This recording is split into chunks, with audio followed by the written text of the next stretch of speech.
दोस्तों, अगर आपका जन्म 90 के दशक में या फिर उससे पहले हुआ है तो आप लोग बजाज चेतक स्कूटर के बारे में तो जरूर जानते होंगे।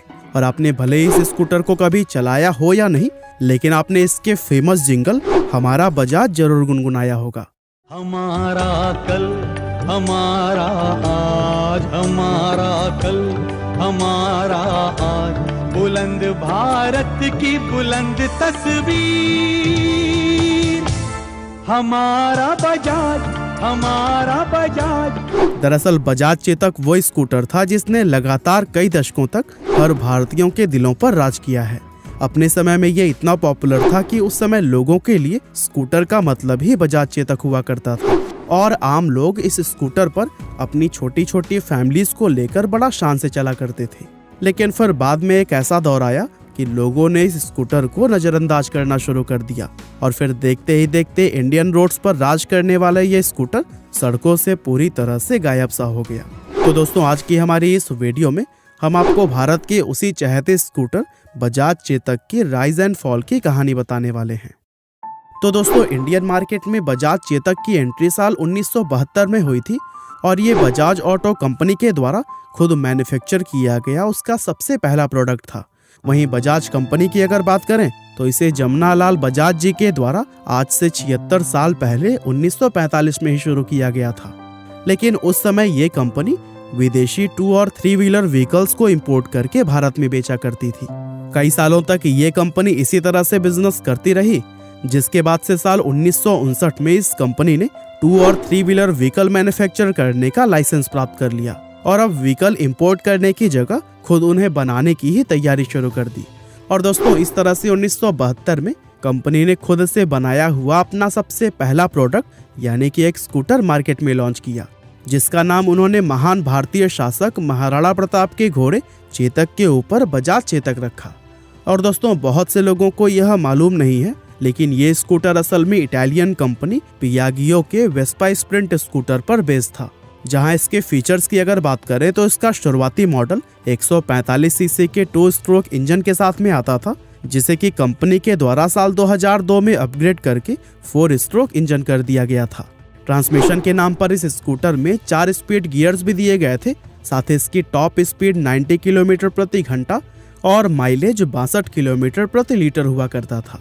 अब दोस्तों, जिस समय बजाज चेतक को मार्केट में लॉन्च किया गया था तब इंडियन मार्केट में 2 व्हीलर के रूप में सिर्फ राजदूत और बुलेट जैसी महंगी बाइक्स ही मिला करती थी, जिन्हें खरीद पाना मिडिल क्लास लोगों के लिए बेहद मुश्किल था।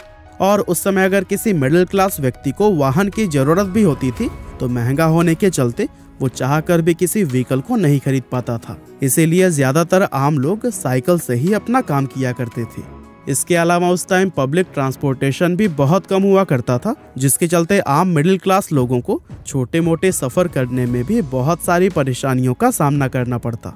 और यही वजह थी कि भारत में लोगों को एक ऐसे वाहन की जरूरत महसूस होने लगी थी जिसे उसकी सस्ती कीमत के चलते हर आदमी खरीद सके। और लोगों की इसी जरूरत को पूरा करने के लिए ही बजाज चेतक को मार्केट में उतारा गया था।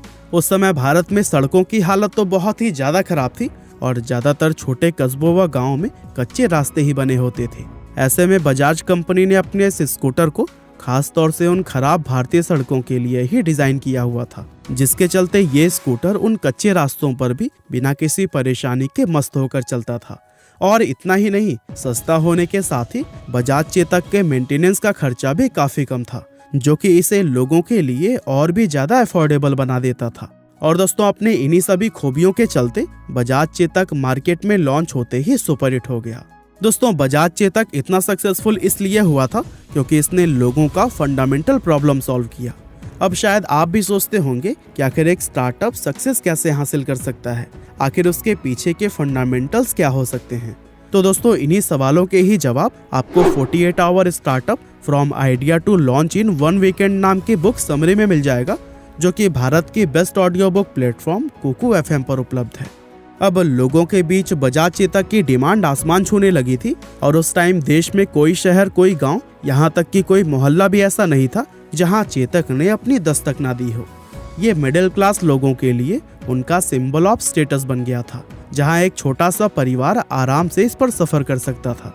यहाँ तक कि बहुत से लोग तो इस पर अपने परिवार के 4 से 5 लोगों को भी एक साथ लेकर निकल जाया करते थे, जिन्हें कि आप में से काफी सारे लोगों ने सड़क पर खुद अपनी आंखों से देखा होगा। दोस्तों, मार्केट में आते ही बजाज चेतक की सेल्स इतनी तेजी से ऊपर गई कि बुकिंग कराने के बाद से डिलीवरी लेने के लिए लोगों को कई कई महीनों तक का इंतजार करना पड़ता था। एक तरह से देखें तो इंडियन मार्केट में इस स्कूटर की एक मोनोपोली हो गई थी। लोगों को मार्केट में बजाज चेतक के अलावा स्कूटर का कोई दूसरा ऑप्शन नजर ही नहीं आता था। वैसे देखा जाए तो बजाज चेतक को इतना सफल बनाने के पीछे कंपनी के उस जबरदस्त एड कैंपेन की भी बहुत अहम भूमिका थी, जिसके जिंगल की टैगलाइन बुलंद भारत की बुलंद तस्वीर हमारा बजाज हुआ करती थी। ये धुन इतनी मधुर थी कि उस समय हर कोई इसे गुनगुनाया करता था, और ये एक ऐसा एड कैंपेन था जिसने लोगों को बजाज चेतक पर भरोसा करने और उसे खरीदने के लिए इंस्पायर किया था। अब यूं तो स्कूटर लॉन्च होने के बाद से ही 70 के दशक में बेहद पॉपुलर हो गया, लेकिन इसका सुनहरा दौर 80 के दशक के बीच में आया था, जहां इसकी सेल्स व पॉपुलैरिटी अपने चरम पर पहुंच गई थी। ये वो समय था जब बजाज चेतक सेल्स के मामले में अपने ही रिकॉर्ड को तोड़ा जा रहा था। और आपको जानकर बेहद आश्चर्य होगा कि एक समय इसका वेटिंग पीरियड 10 साल पहुंच गया था, यानी कि इस स्कूटर को बुक करने के बाद से डिलीवरी लेने के लिए लोगों को 10-10 साल का इंतजार करना पड़ता। और दोस्तों, ऐसा होने का एक बहुत बड़ा रीजन यह था कि उस समय लोगों ने इस स्कूटर को शादियों के दौरान दहेज में देना शुरू कर दिया था। और दोस्तों, कहते हैं कि इसकी डिलीवरी लेट होने पर लोगों को शादी की डेट तक आगे बढ़ानी पड़ जाती थी। बजाज चेतक के इस बेहद लंबे वेटिंग पीरियड की वजह से इसकी ब्लैक मार्केटिंग भी बहुत ज्यादा बढ़ गई, और बहुत से लोग इसकी बढ़ती हुई डिमांड का फायदा उठाकर इस स्कूटर को डबल व ट्रिपल कीमत पर ब्लैक में बेचने लगे थे। लोगों के बीच में इस स्कूटर को लेकर ऐसी दीवानगी थी कि नया तो दूर, ये किसी को सेकेंड हैंड भी आसानी से नहीं मिलता था। अब दोस्तों, बजाज चेतक को टक्कर देने के लिए दूसरी कंपनियों ने अपनी सस्ती मोटरसाइकिल भी मार्केट में उतारी, जिसमें यामाहा RX 100 और हीरो होंडा CD 100 जैसी फेमस बाइक्स का नाम शामिल था। अब यूं तो ये बाइक्स भी अपने समय में काफी ज्यादा कामयाब और पॉपुलर रहीं, लेकिन इनके मार्केट में आने से बजाज चेतक की सेल्स पर कोई खास फर्क नहीं पड़ा, क्योंकि उन बाइक्स के साथ में कॉम्पिटिट करने के लिए बजाज ने साल 1984 में जापानीज कंपनी कावासाकी के साथ हाथ मिलाकर इंडियन मार्केट में अपनी खुद की बाइक्स जैसे बजाज कावासाकी KB 100 और KB 125 को लॉन्च कर दिया था। और दोस्तों, इस तरह एक तरफ बजाज कंपनी का बाइक्स के सेगमेंट में मुकाबला चल रहा था, और दूसरी तरफ वो अपने बजाज चेतक स्कूटर का भी बढ़ चढ़कर प्रमोशन कर रही थी। अब बजाज चेतक के लिए तो 90s के मिड तक सब कुछ ठीक चलता रहा था, लेकिन उसके बाद से परिस्थितियां बदलनी शुरू हो गई। आगे वीडियो में हम जानेंगे कि कैसे अब बजाज चेतक का डाउनफॉल शुरू हुआ, लेकिन उससे पहले आप लोग बेस्ट ऑडियो बुक के लिए कोको FM को डाउनलोड करना ना भूलिएगा। 4.5+ रेटिंग्स के साथ आने वाले कोको FM ऐप में आपको 1000 घंटे से भी ज्यादा की कंटेंट लाइब्रेरी देखने को मिल जाती है। और इस वैलेंटाइन डे हम अपने सभी सब्सक्राइबर्स को प्यार का तोहफा देने के लिए स्पेशली कोको FM से बात करके 50% का डिस्काउंट भी लेकर आए हैं, जिससे कि आपको इनका एनुअल सब्सक्रिप्शन सिर्फ 199 रुपए में मिलेगा। लेकिन हाँ, ध्यान रहे, यह ऑफर सिर्फ 15 फरवरी तक ही उपलब्ध है। तो फिर करिए खुद को सेलिब्रेट। डिस्क्रिप्शन में दिए गए लिंक से कोको FM को डाउनलोड करिए और ऑफर के लिए सेल्फ लव 50 कोड का इस्तेमाल करिए। हालांकि चलिए फिलहाल हम जानते हैं कि बजाज चेतक का डाउनफॉल कैसे शुरू हुआ। दरअसल उस समय मार्केट में कंपटीशन बहुत ज्यादा बढ़ गया था, और एक तरफ LML कंपनी के वेस्पा PX और LML सेलेक्ट जैसे स्कूटर्स उसे मार्केट में कड़ी टक्कर दे रहे थे, वहीं दूसरी तरफ नई टेक्नोलॉजी से बनी होंडा एक्टिवा जैसे 2 व्हीलर मार्केट में लॉन्च किए जा रहे थे। इसके बाद से जैसे जैसे समय बीतता गया, वैसे ही वैसे लोगों का इंटरेस्ट इस स्कूटर से कम होता चला गया, और अब लोगों को नई टेक्नोलॉजी से बनी वो बाइक्स ज्यादा पसंद आने लगी थी, जो कि कीमत में सस्ती होने के साथ ही परफॉर्मेंस के मामले में भी बेहतरीन थी। अब दोस्तों, बजाज कंपनी ने जब देखा कि लोगों का इंटरेस्ट स्कूटर से ज्यादा बाइक्स की तरफ शिफ्ट हो गया है, तो फिर उन्होंने भी अपना ध्यान चेतक से हटाकर नई बाइक्स की मैन्युफैक्चरिंग पर लगा दिया।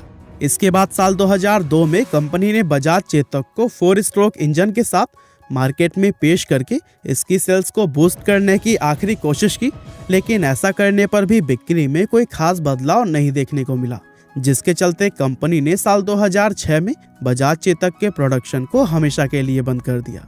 और दोस्तों इस तरह एक लंबे समय तक हर भारतीयों के दिलों पर राज करने वाला ये स्कूटर इंडियन रोड से पूरी तरह से गायब सा हो गया। हालांकि इसके बाद साल 2019 में बजाज कंपनी ने इस स्कूटर के इलेक्ट्रिक वर्जन चेतक इलेक्ट्रिक को लॉन्च करके फिर से वही 70s वाले मैजिक को क्रिएट करने की कोशिश की, लेकिन अपने खराब डिजाइन, महंगे कीमत और आउटडेटेड टेक्नोलॉजी के चलते ये मार्केट में कुछ खास कमाल नहीं दिखा पाया। तो दोस्तों यह थी कहानी बजाज चेतक की।